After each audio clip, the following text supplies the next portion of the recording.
Antes de começar, eu queria agradecer todo mundo por ter vindo. Eu sei que sábado de manhã nem todo mundo se motiva, mas é muito lindo ter vocês aqui.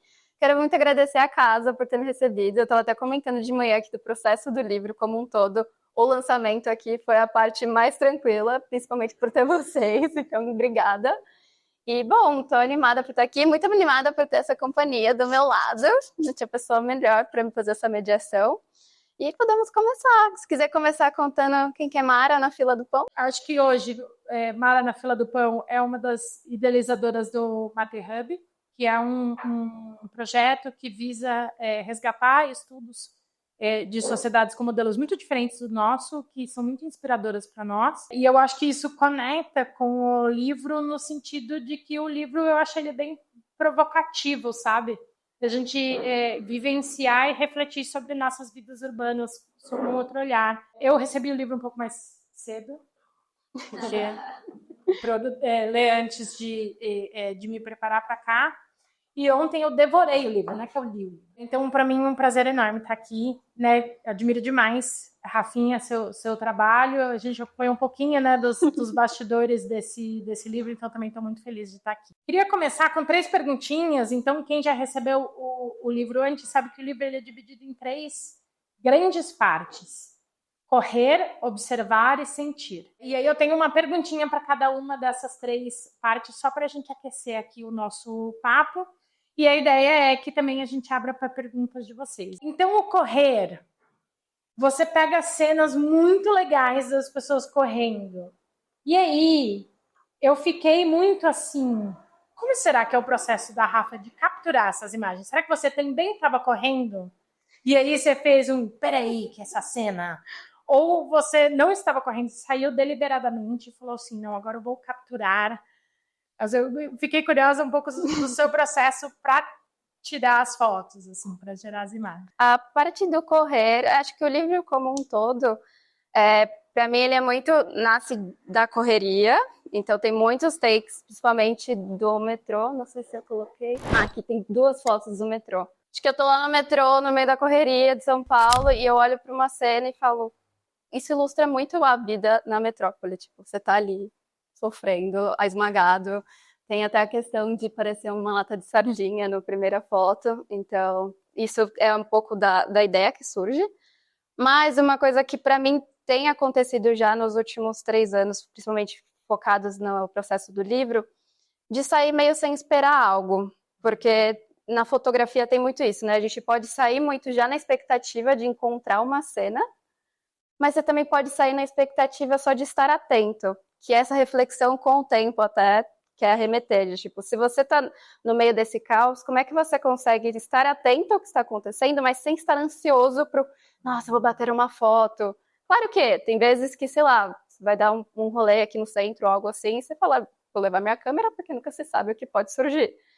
Mas, no meu caso, na construção do livro, foi muito mais de estar vivendo aquele momento, às vezes meio até mal, assim, de caos urbano, e surgia a cena, e aí eu faço o registro dela.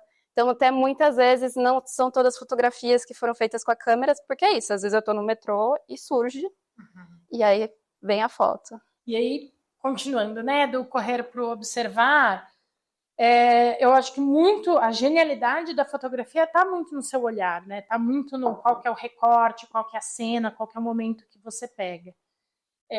E aí, eu até, assim, para quem também é mais nerd, né, tem o sensor aranha, né, tem o sentido aranha do Homem-Aranha, que fala, nossa, agora essa cena aqui, que é um negócio que te pega, como que você foi, sei lá, desenvolvendo esse olhar, como que ele se manifesta para você? É um pouco natural, às vezes, tipo, porque realmente, eu sinto que é como eu estivesse vivendo ali, e eu olho e sinto aquilo, tipo, sinto, sei lá, que dá para fazer uma imagem. Claro que cabeça, às vezes, de fotógrafo já tem alguns enquadramentos que vão surgindo, algumas sombras, luzes que também compõem ali a fotografia, mas acho que surge com uma naturalidade. E aí, talvez o que possa dizer desse sensor aranha, tem lugares que eu me sinto mais eufórica. Então, tem lugares que eu estou e eu já tô de tipo, cara, aqui vai ter alguma coisa. E aí já me dá talvez um pouco indo contra o que eu falei antes. Tem lugares que eu já fico, não, aqui pode ser que surja uma imagem, pode ser que seja bom. Então é muito de espreita. E aí até, falando um pouco, não sei se vai ter essa pergunta depois, talvez eu esteja roubando. Depois de roubar. Eu gosto muito da capa do livro, porque ela foi feita ali na Barão de Tatuí, de frente para um café. E eu tava com a minha irmã e com a minha cunhada. E foi um pouco isso, tipo, é uma rua linda, mas é uma rua comum do centro de São Paulo. Eu tava olhando, apreciando o prédio e tudo mais, e tinha... Nossa, eu devia ter colocado essa imagem aqui. Depois, se vocês pegarem o livro, vocês vão ver. Na capa do livro tá esse senhor regando uma planta da janela dele, só que o regador dele é um abacaxi. Foi uma cena que eu olhei e falei, cara, isso é real? O cara de externo regando um negócio com abacaxi. Então, é um pouco isso, da naturalidade do momento, só que na hora que eu vi essa foto, eu falei, eu preciso muito tirar foto disso. Então surge essa euforia, essa animação com a vida cotidiana. Legal, legal. Mas eu não acho que é contraditório, não, porque você não saiu falando assim, vou tirar uma foto de alguém na janela. Sim. Você também não falou, vou tirar foto de alguém regando plantas, muito menos uma pessoa de terno e gravata com abacaxi. Então, acho que as duas coisas se complementam. Sim, verdade. E aí eu não tinha como ser outra pergunta, né? Como que você sentiu o processo do livro? Como que você está sentindo o lançamento do livro? Pô, esse foi tema de terapia já. Eu acho que o processo inteiro da construção do livro em si foi caótico. O processo de construção do livro surgiu muito da minha mãe. Ela sempre fala, não, você tem que ter um livro de fotografia, um livro de texto, papapá. E eu ficava, não, isso é tipo, muito longe da minha realidade. E na época era meio de tipo, mas ninguém quer comprar mais livros. Tipo, eu teria pra mim. E aí até um momento que eu comecei a ver amigos lançando livros. E aí comecei a ter pessoas que, né, são desse mundo, perto de mim. E falei, pô, isso aqui é possível. E comecei a namorar com essa ideia. Só que comecei a também me sentir um pouco mal durante o processo de será que eu sou fotógrafa de verdade? Será que eu sou escritora de verdade? Tipo, será que, sei lá? E acho que ainda mais nesse momento que a gente tem vivido de... Não é um julgamento, tá? Mas que a gente tem muitas pessoas fazendo fotos o tempo inteiro. Então surgiu muito isso de, será que eu não sou, tipo, sei lá, amadora? E tudo bem ser amador. Mas eu fiquei tipo, e alguém vai querer comprar um livro de uma fotógrafa amadora, sabe? Fiquei um pouco com esses questionamentos. E aí, num momento eu falei, quer saber? Foda-se, vamos fazer. E se alguém quiser comprar, compra. Se não quiser, tudo bem. Vou ficar com caixas em casa. E aí o processo foi um pouco sendo isso. Então ele começou muito dessa ansiedade, mas esse desejo de ter algo físico. E ao longo do tempo, publicar um livro é um processo difícil. Quem já estiver aqui já publicou. Sabe que é muito lindo, mas também é muito trabalhoso. Você tem que muitas vezes buscar editora, você tem que buscar uma gráfica. Encontrar uma gráfica é um trabalho muito complexo, tanto que atrasou até o lançamento aqui por questões que eu tive na gráfica. Então é uma roda gigante, tipo, no momento você tá muito feliz de que vai sair o livro.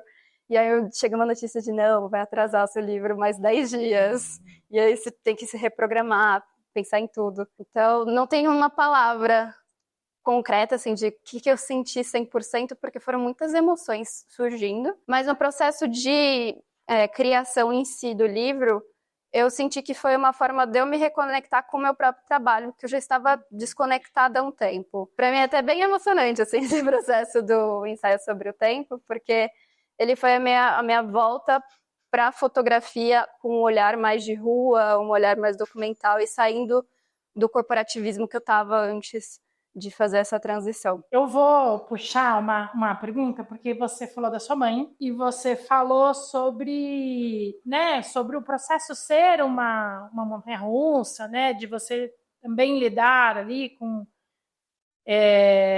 inseguranças que são naturais que aparecem do processo, algumas síndromes de impostor aí que, né, existem. Esse terapeuta está aqui para isso. Mas no capítulo do sentir tem um texto seu que fala sobre algumas relações. E aí eu queria que você falasse um pouco sobre isso, assim, sobre essas relações. Então você né, nos agradecimentos do livro, e aqui você começa trazendo a importância da sua mãe, da sua relação com ela para o livro nascer. Nesse texto você explora um pouco a importância das amigas na vida, e aí teve no processo do livro.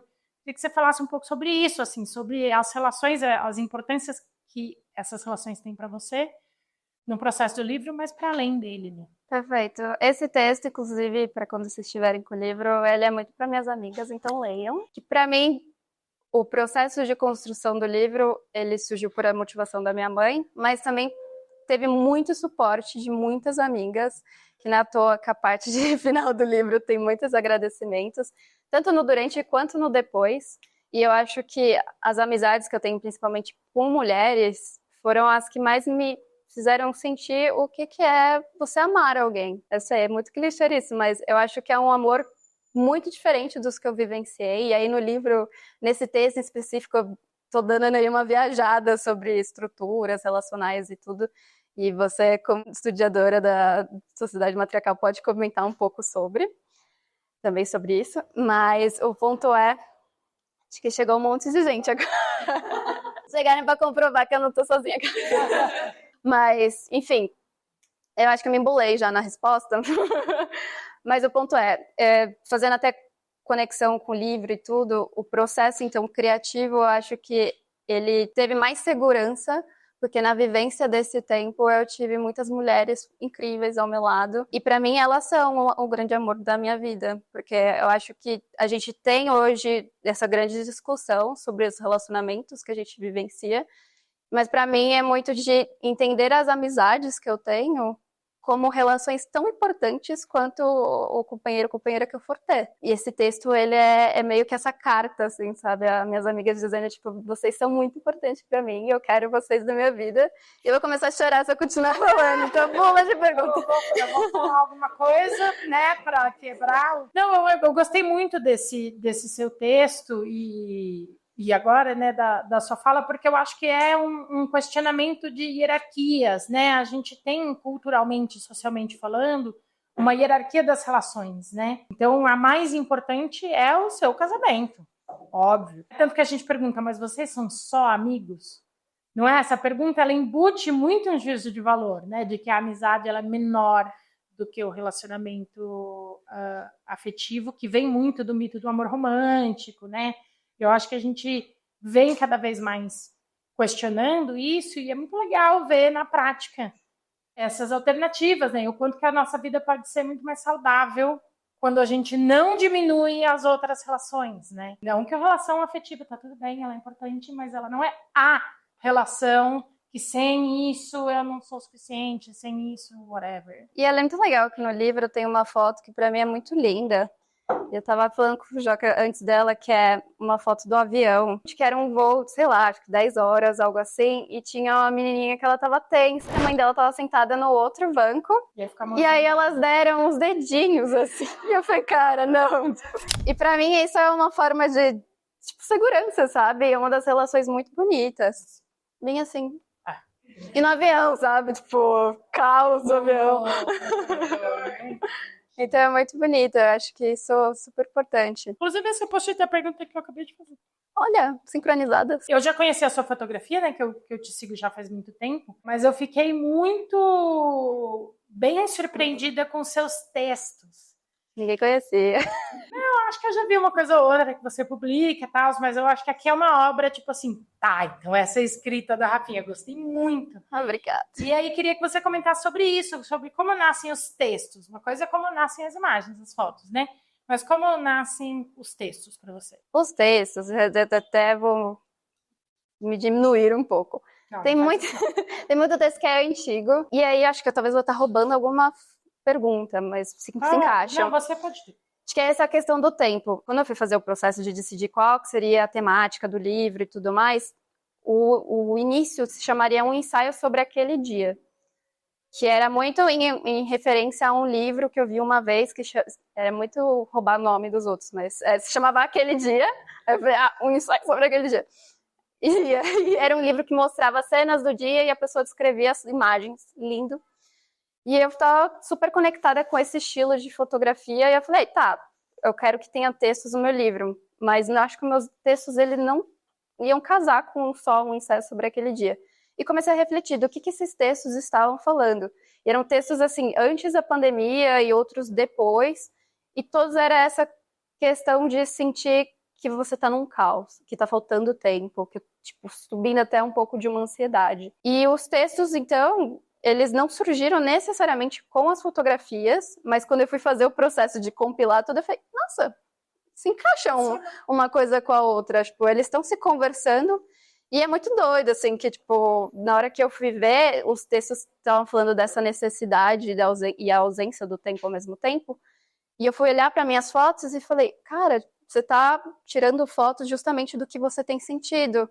Essa coisa de você estar sendo muito invadido pelo cenário de trabalhar muitas horas, do cenário de que a gente, antes da pandemia, era mais intenso isso de ficar pelo menos 2 horas no metrô. Isso você dando sorte. Na época que eu comecei a escrever, eu morava em Guarulhos. Então, eu lembro de, tipo, de acordar muitas vezes 5 da manhã para conseguir estar às 7 na Barra Funda e metrô da linha vermelha sendo esmagada. Então, é essa coisa de se sentir atropelado. Mas, ao mesmo tempo, também observando de o que sobra. E nesse que sobra, quais são as coisas boas? E aí surgiram os textos mais bonitinhos, que são do final do livro, do Sentir, que combinam com isso, que é essa questão de você estar vivenciando de alguma forma esse tempo que te sobra, ou tentando entender esse tempo que a gente tem hoje da sociedade moderna. E me fala um pouco mais sobre a escrita. Ela é um hábito? Você escreve um pouquinho toda semana, todo dia? Ou é tipo, sei lá, deu, que nem a foto, entendeu? Vem a ideia e aí você arranja um lugar para escrever e escreve. A escrita, não. Mas depois que eu comecei a fazer o livro, eu comecei a ter que revisar os textos e tudo mais. E comecei a fazer um exercício de cada texto que eu revisava, começava a escrever outros.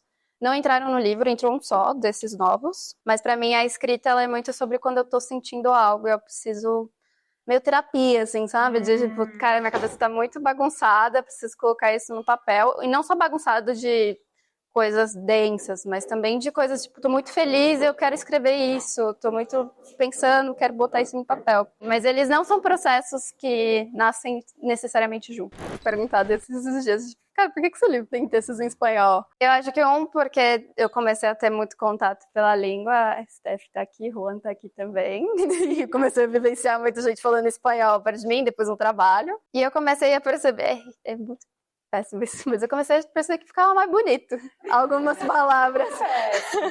Péssimo. Tô desvalorizando a nossa língua, é incrível, mas eu sou muito apaixonada por espanhol. E quando eu ia escrever, eu já começava meio que escrevendo, virando um portunhol, assim. Eu falei, vamos escrever em espanhol, já praticar o idioma e tudo. Então, um pouco isso, assim. Eu sinto que algumas coisas agora, algumas palavras, elas já surgem mais no espanhol. Tem um texto que eu não vou ler pra vocês me verem passando vergonha lendo espanhol, que é acho que você tinha selecionado ele até, que era o da espera.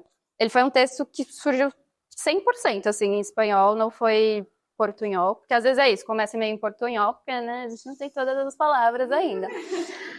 E aí depois eu vou buscando no Google, tipo, como é que fala tal coisa, e vou tentando brincar ali com a sonoridade. Mas ele surgiu todo em espanhol. Ele talvez seja um que a fotografia foi influência, que é essa foto do cara no avião. Que eu brinco que um dia, se alguém quiser me processar, a pessoa vai conseguir, porque a pessoa tá ali descansando e eu... foto! E esse foi um senhorzinho que tava dormindo, eu tirei a foto dele, tava muito fofo. E aí o texto surgiu com essa motivação. Não, mas eu não acho que de jeito nenhum tipo, insulta o português. Eu acho que diferentes linguagens expressam melhor diferentes coisas, né? E aí você brinca um pouco com o português e o espanhol, mas eu tenho uma outra pergunta aqui, que eu vou achar ela, que a gente já falou de 3 linguagens até aqui, né? A gente falou da fotografia, a gente falou da escrita em português, da escrita em espanhol. E recentemente, quem te segue no seu Instagram viu o seu vídeo da sua coreografia, que é outra linguagem. Eu te vejo muito assim, sabe? De uma pessoa que é muito hábil em expressar e traduzir coisas em sentimentos em diferentes linguagens. Então, a gente estava comentando, eu e o André ontem, né? Tipo, as pessoas filmam coreografias, né? Aí vai ser a coreografia da Rafa, fundo da hora, assim, que trabalho, inclusive foi você que filmou, né? Maravilhosa. Então, que tem o fundo que trabalha formas geométricas e cores, né? E a sua coreografia em si, que é uma bela expressão do corpo. Se você não viu ainda, procura aí, tem o arroba da Rafinha aí em algum lugar. Depois procura, e a coreografia se chama Mergulho, que é plongé, que é francês.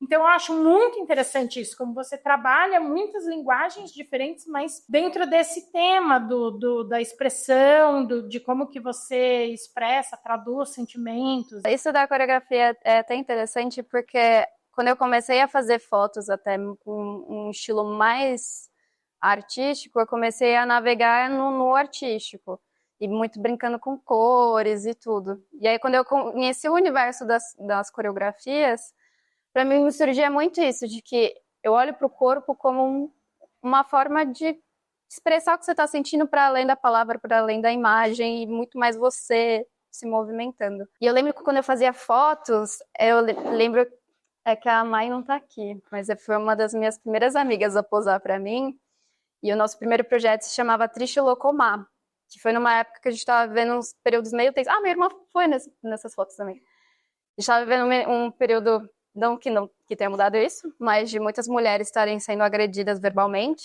E eu peguei e falei, cara, põe pra fora tudo o que você tá sentindo e pega essa tinta, brinca com isso e vamos fazer umas fotos disso. E aí pra mim foi nesse momento que eu falei, cara, o corpo ele solta umas coisas que você não consegue falar, e você até fala, mas você não sente. E quando eu me conectei com a coreografia, para mim foi um grande trabalho de ser uma pessoa um pouco tímida. Aqui estou fazendo um esforço. Como uma pessoa um pouco tímida, foi muito de ir aos pouquinhos. Então, minha primeira coreografia é um negócio meio feio, assim. E aí foi melhorando e eu fui percebendo como eu estava melhorando comigo mesma, de estar me conectando mais comigo. Então, quem sabe o que vai surgir nos próximos anos. E acho que para mim essa é a conexão que eu tenho. Quando eu não consigo colocar no papel, quando eu não consigo colocar na fotografia, vem o corpo como uma forma de expressão. E eu sinto que isso é uma coisa que acontece muito, né? Acontece muito nas metrópoles, acontece muito no mundo corporativo. E agora a gente vai se privando de determinadas formas de expressão, né? E até determinadas formas de sentimento. A gente vai ficando meio bidimensional, sabe? Eu lembro de ver num texto de inovação, termo em inglês, sensory underload, que é tipo uma falta de estímulo dos sentidos. Então a gente tem sempre o mesmo material e a tela do celular é um material só. E aí eu não sinto cheiro, sabe? De um jeito eu tenho um hiperestímulo, porque é muita tela, muito isso, muito aquilo. Mas, por outro lado, é muito estímulo de um tipo só. E aí, um dos seus textos, que é justamente esse texto, né, que a Rafa acabou de falar, que veio em espanhol, o que você faz com a espera, né? E eu acho que nesse contexto do tipo, cara, a gente não sabe se expressar direito, já é assim, já com palavras a gente já não tá indo muito bem. Com linguagem não verbal, a gente tem muito pouco. Madeira abaixo. Pois é. Então, aí, talvez esperar e lidar bem com a espera hoje seja um luxo ou um superpoder, né? Em tempos que, assim, você apertou o botão do elevador e o elevador não chega, você, deixa eu aproveitar e ver aqui um WhatsApp. O que você acha, assim, desse momento que a gente está vivendo, da nossa relação com a espera? Perfeito. Com a linguagem? Essa parte da espera, ela até combina principalmente com o observar, que é esse capítulo. Aí, só fazendo um geralzão, a Mara comentou no início, né? O livro começa com correr, depois ele passa por observar e ele conclui com a parte do sentir. Uma das propostas que eu tinha com essa separação foi de sentir um pouco como que é esse processo de se passar a estar mais atento ao que está acontecendo. Então, você começa na correria, na euforia, metrô, lotado. Para mim, essa é a melhor analogia de caos.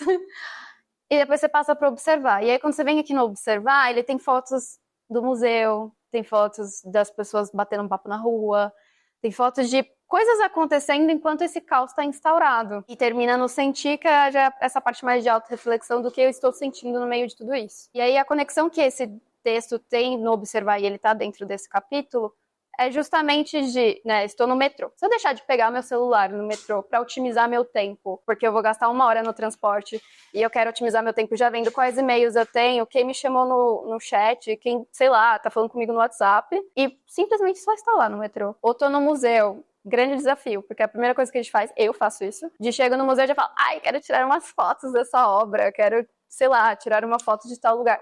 Você simplesmente olhar o que está acontecendo. E aí tem uma foto que eu gosto muito aqui, depois vocês podem olhar, de que é no museu, no Museu das Belas Artes, em Buenos Aires. Que eu tava nesse desafio comigo mesma de não pegar o celular. E aí eu vi um cara trocando a luz. E aí eu fiquei, nossa, nem sabia como funcionava isso. Tipo, durante o dia você pode trocar a luz, que legal, sabe? E aí você capturar esses micros momentos. E esse texto do Que Haces com a Espera, ele também foi nesse momento de eu estar no aeroporto e ficar meio que pensando de, nossa, eu vou ficar 2 horas aqui esperando para pegar o voo. O que eu vou fazer com esse tempo? E de fazer esse autodesafio de apenas estar presente, vivenciando aquele momento. E eu sei, isso pode soar muito, tipo, o hype do momento, que é de ficar dizendo, tipo, presença e tudo mais. Eu sei, é clichê, mas é um desafio, cara, quando você tá sendo invadido o tempo inteiro por coisas, que nem você comentou isso, né, de que a gente tá se tornando um pouco robozinho, talvez, mas ao mesmo tempo que tem não poucos estímulos, né, mas que você tá se tornando uma caixinha, o mundo inteiro tá te invadindo com coisas o tempo inteiro que você tem que se atualizar, que você tem que saber. Puta, na fotografia, o tempo inteiro a gente tem que ficar pensando, tipo, sei lá, a IA vai chegar e vai querer substituir meu trabalho. E fica meio que assim de, cara, quando eu tô sendo invadida de tudo isso, o que tá acontecendo aqui dentro de mim e nesse espaço que estou agora? O tempo que me falta. Sinto que me falta tempo. Tempo para fazer nada, para observar as coisas com calma, para, em cada mordida, sentir os sabores na boca e tentar desvendar o que há ali.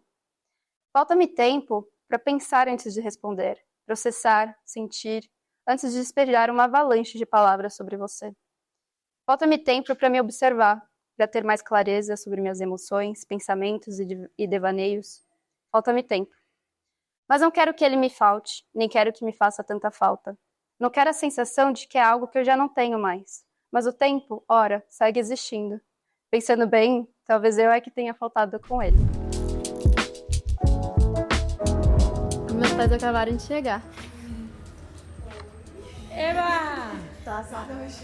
Já falei de você, mãe, perdeu essa oportunidade. Vamos ler mais um texto. Esse texto se chama Um Corpo que Cai. Ele foi um desses textos que surgiram de um momento que eu precisava entender o que estava acontecendo. E essa frase em si, Um Corpo que Cai, era uma coisa que estava muito na minha cabeça, assim, se repetindo. Talvez por influência de... Eu tinha lido na época mais Sustentável Leveza do Ser, e eu talvez fui um pouco influenciada. Mas fiquei pensando nisso até que um dia consegui colocar no papel que esse corpo que cai poderia representar para mim. Um corpo que cai.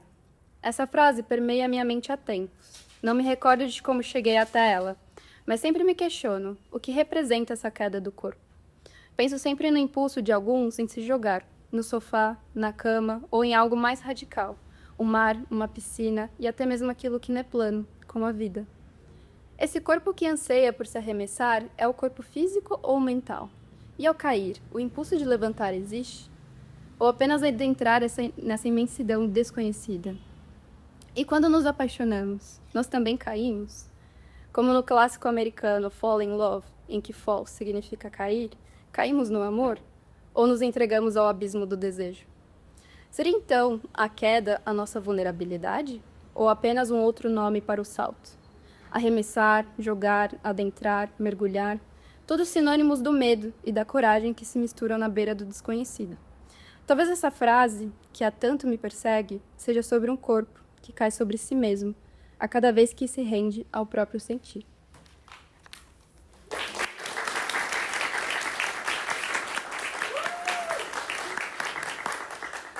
E aí, só um comentário, essa fotografia foi feita aqui na São Luís, bem quando você está saindo do metrô. As 3 principais cidades desse livro é São Paulo, Rio de Janeiro e Buenos Aires. E tem uma outra ali da Cidade do México e de Bogotá. E quando eu estava nesse processo de compilar as imagens do livro, eu lembro da sensação de estar nesses lugares e falar, cara, como é parecido. Óbvio que, né, a gente tem a questão da colonização e por isso que muitos lugares têm arquitetura parecida. Mas não só isso, mas a forma como as pessoas estavam vivenciando esse lugar é muito parecido. Então, no momento que eu compilei tudo isso dentro do livro, foi uma coisa de deixar aberto para a pessoa tentar descobrir em que lugar que foi feita essa foto e que ela tente meio que nessa brincadeira de falar, será que eu já passei por aqui? Será que eu já vivi isso? Então, eu deixo muito aberto para vocês descobrirem. Depois eu quero saber o que vocês acharem. Bom, vou perguntar. Não pergunta não. Pergunte. Primeiro que eu sei que eu tô muito orgulhosa. E você fala muito sobre o Quando que Cai, e agora que seu processo criativo tá vivo, tá à mostra pra todo mundo, o pedaço seu que tá ali, o corpo caiu. Já caiu? Como é que é essa durabilidade? Como é que... Não sei exatamente o que eu tô querendo perguntar. Eu tô muito orgulhosa, extremamente. Como é que ia ver isso pronto, um pedaço seu na tua frente, fora de você? Pra mim ainda tá sendo um processo de...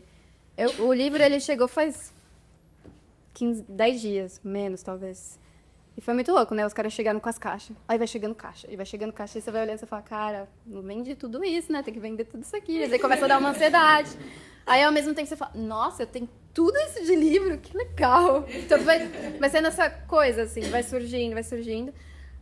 E quando eu peguei o livro, e eu comentei isso com você ontem, foi talvez um pouco feio da minha parte agir dessa forma, mas deixei meio ele no canto e fiquei, cara, vou olhar ele depois de novo com calma. Aí semana passada, que eu meio que já me desafoguei, assim, das ansiedades que envolve publicar um livro, eu falei, não, vou olhar meu livro com calma. Aí eu abri, aí eu li, e eu chorei. E eu falei, nossa, virou real isso aqui. Eu tenho um livro, tipo, eu tenho um ISBN, tipo, meu nome tá cadastrado, sabe? E foi muito legal. E o fato de trazer meu livro aqui na Lovely também foi uma coisa muito de... Nossa, eu tenho meu livro numa livraria, tô lançando meu livro numa livraria. Então é um processo muito... Ainda de ir caindo aos poucos as fichas. E fiquei bem feliz, estou bem feliz, estou muito feliz de vocês estarem aqui, inclusive. Então, esse corpo ele ainda tá caindo. Quando ele chegar lá embaixo, se ele chegar, eu te conto. Eu fiquei então muito interessada com o tema de você ter escrito em espanhol. Eu senti muito o paralelo entre estar atrás do lente quando você está tirando foto, como parecido a isso de escrever em paleo que não é sua. Dá uma distância que sinto que nos permite escrever e talvez lidar com emoções que são talvez mais complexas, verbalizar na nossa vida, né? E aí, quando a Amara trouxe a sua coreografia, eu pensei, nossa, que interessante isso. Eu senti uma aproximação e uma vulnerabilização sua. E queria perguntar se você tinha considerado a sua coreografia como uma parte desse processo. Eu acho que foi a pergunta da Amara. Porque eu falei, me conecta as coisas. E para além disso também, eu acho que um outro ponto... Você é melhor que todo mundo em questão de falar outra língua, estar no outro país. Algo que eu não tinha pensado e você falou, acho que talvez esses textos que eu disse que surgem em outro idioma também passem um pouco por esse processo de talvez eu me distanciar um pouco do que está passando aqui dentro e olhar mais de fora e tentar traduzir isso em palavras que não é a minha língua nativa. E consigo talvez brincar mais do que no alto da minha rigidez em português eu não conseguiria. Então gostei disso, não tinha chegado aí ainda. Obrigada. Primeiro, meus parabéns, antes de mais nada, é um orgulho gigante desse lugar. Eu queria saber como é que você conseguiu conciliar uma artista e ao mesmo tempo o seu trabalho. Só para quem não sabe, para além da fotografia, eu também trabalho com outra área, que é mais corporativismo. Até por isso, talvez, tenha essas reflexões sobre correria. Deixando claro, só que eu gosto do meu emprego, tá, gente? Deixa ele lá, gostando. Tem pessoas no meu trabalho aqui. Então já gravei. Já mandei. Manda pro chefe. Foi muito difícil, para ser bem honesta, porque é isso, você cria um projeto para fazer o lançamento do livro. Então, a otimista, eu achei que dava para fazer em um mês. Aí eu virei pro Thiago, que é o meu editor, que inclusive ele não pôde estar aqui, mas depois eu acompanho o trabalho dele, é incrível. E aí o Thiago olhou pra minha cara e falou, você quer fazer um livro em um mês, você vai trabalhar 12 horas na produção desse livro, né? Tipo, como que você vai fazer? E demorou 6 meses, quase.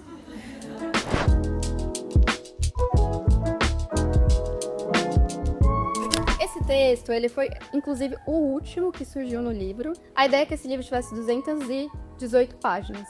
Só que daí deu uns problemas clássicos com gráfica. E eu falei, cara, vai ter que diminuir por 50 páginas esse livro.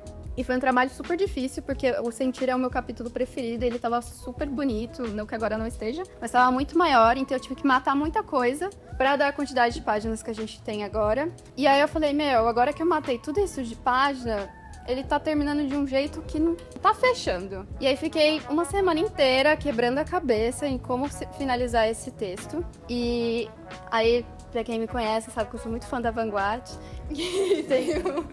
E tem uma música específica do Hélio da Vanguard que se chama Dentro do Tempo que Sou, que foi uma das motivações até pro nome do livro. E fiquei ouvindo essa música e ela começou a me dar umas inspirações até chegar nesse texto. Então, ele é muito especial pra mim, ele carrega o nome do livro. E eu espero que vocês gostem e eu espero que ele seja um bom desfecho por tudo que a gente falou aqui também. Um ensaio sobre o tempo. Refletir sobre o tempo enquanto escrevo, enquanto registro, com os olhos, com o peito, com a alma, enquanto sinto tudo e quando penso que não sinto nada. Mesmo no alto da minha ansiedade, mesmo no ápice da minha paixão, mesmo na incompreensão que tudo desvela, sentir me diz que pertenço. Pertenço ao efêmero e ao que permanece, ao reflexo das sombras nas paredes, que se desfazem com o escurecer da noite, ao vento do metrô, que sopra meu rosto como um sussurro antigo. Estou aqui, estou no tempo, no agora, no eterno que cabe nesse instante, e isso me basta.